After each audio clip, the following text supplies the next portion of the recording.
తెలుగు రాష్ట్రాలలోను ఇతర దేశంలోని సకల రాష్ట్రాల్లోనూ ఉన్నటువంటి క్రైస్తవ సమాజం అంతటికీ కూడా ప్రభువైన యేసుక్రీస్తు నామములో శుభాభివందనాలు అభినందనలు తెలియపరుస్తూ ఒక ప్రకటన చేస్తున్నాం.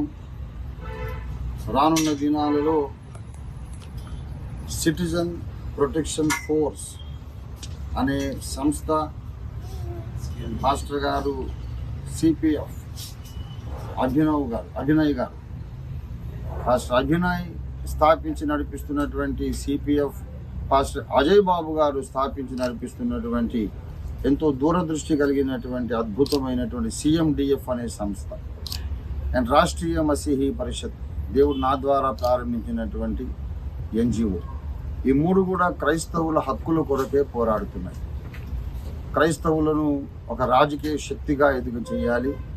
అయితే ఈ కార్యక్రమం అంతా కూడా శాంతియుతంగా, మరి ప్రభుత్వాలకు ఏమాత్రం సమస్య కాకుండా మన కమ్యూనిటీ ఇంట్రెస్ట్లో మాత్రమే ప్రభుత్వాలకు కూడా సహాయకరంగా ప్రభుత్వం చేపట్టే అన్ని కార్యక్రమాల్లో మేము పాల్గొంటూ మంచి పౌరులుగా ఉంటూ క్రైస్తవ సమాజాన్ని మాత్రం తీర్చిదిద్ది ఒక మహా రాజకీయ శక్తిగా సంఘటితపరచడానికి CMDF and CPF and RMP Rashtriya Masihi Parishad ఈ మూడు సంస్థలు కలిసి అనేక కార్యక్రమాలు చేయబోతున్నాం. చాలా దీర్ఘకాలం వ్యూహాత్మకంగా ఆచరణాత్మకంగా మేము పనిచేయబోతున్నాం. కనుక ప్రియ సహోదరులందరూ భావ సారూప్యం కలిగిన వాళ్ళందరూ కూడా దయచేసి మాకు సహాయం చేయండి, సహకరించండి, ఇన్వాల్వ్ కండి.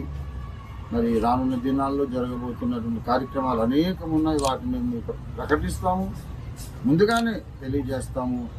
తప్పకుండా ప్రతి ఒక్కరు కూడా, ప్రతి క్రైస్తవులు కూడా, క్రైస్తవ సహోదరులు, నాయకులు, పాస్టర్స్, సంస్థల అధిపతులు అందరూ కూడా, యువకులు అందరూ కూడా ఇందులో పాల్గొనాలని మేము ప్రేమతో ఆహ్వానిస్తున్నాం, బాధ్యతతో ఆహ్వానిస్తున్నాం. ఇది నీడ్ ఆఫ్ ది అవర్. ఎన్నో ఉద్యోగ కూటాలు పెట్టాము, స్వస్థత కూటాలు అయిపోయినాయి, డెలివరెన్స్ మీటింగ్స్ అయిపోయినాయి. ఇప్పుడు దేశానికే స్వస్థత కూటం. ఇది ఒక రోగికి కాదు, దేశానికే హీలింగ్ జరగాలంటే మనం ఏకం కావాలి. రాజకీయ శక్తిగా మనం పార్లమెంట్లో చట్టసభల్లో ప్రవేశించి మన మీద జరుగుతున్న అన్యాయాలను గురించి చట్టసభల్లో మాట్లాడాలి. మరి మన దేశంలో ఉన్నటువంటి మతోన్మాద శక్తులన్నింటినీ అరికట్టాలి. దేశాన్ని సత్యంతో, న్యాయంతో, సంతోషంతో, సమాధానంతో నింపాలి.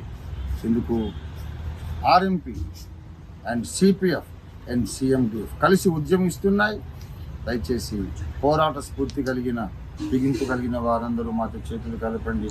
అందరికీ సుస్వాగతం. జయ మసీకి.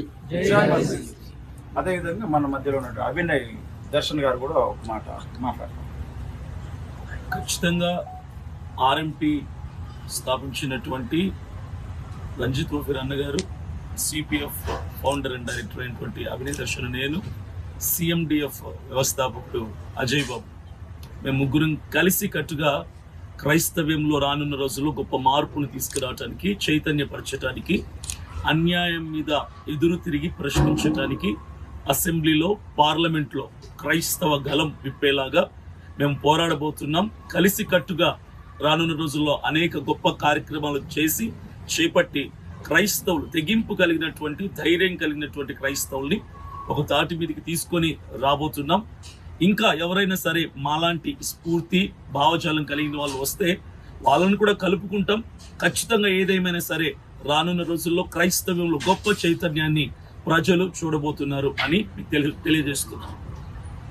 Okay, thank you brother. అదేవిధంగా మరి సోషల్ మీడియాలో యాక్టివ్గా ఉన్నటువంటి క్రిస్టియన్ యూట్యూబర్స్ ఎవరైతే ఉన్నారో వారందరూ కూడా కలిసి వస్తే ఇక ఈ యొక్క ఉద్యమాన్ని ఇంకా ముందుకు తీసుకెళ్ళగలుగుతాము. మరి వైజాగ్ నుండి బ్రదర్ విశ్రాంతి క్రిస్టియన్ గారు కూడా మన మధ్యలో ఉన్నారు. వారు కూడా ఒక మాట సెలవిస్తారు. అందరికీ వందనాలు. ముఖ్యంగా ఇక్కడున్న అధ్యక్షులందరికీ కూడా వందనాలు తెలియజేస్తున్నాను. ఈ సమయము మనమంతా మన యొక్క గళము ఎత్తాల్సిన సమయము.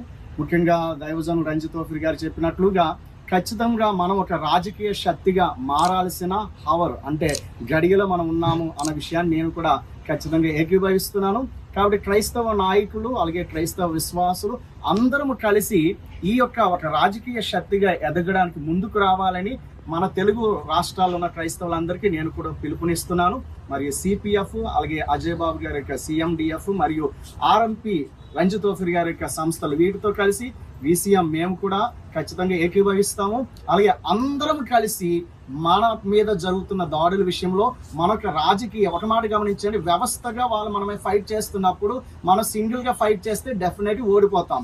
మనము కూడా వ్యవస్థగా మారాలి. కాబట్టి ఈ విషయము అందరు గమనించాలని మనవి చేస్తున్నాను. Thank you so much brother. ఇంకెవరైనా సరే మీరు ముందుకు రావాలనుకుంటే ఇక్కడ ఉన్నటువంటి ఏ సంస్థల నాయకులతోనైనా సరే మీరు సంప్రదించండి. మనమందరం కలిసి ఒక బలమైనటువంటి శక్తిగా ముందుకు కొనసాగుదాం. అందరికీ థ్యాంక్ యూ సో మచ్.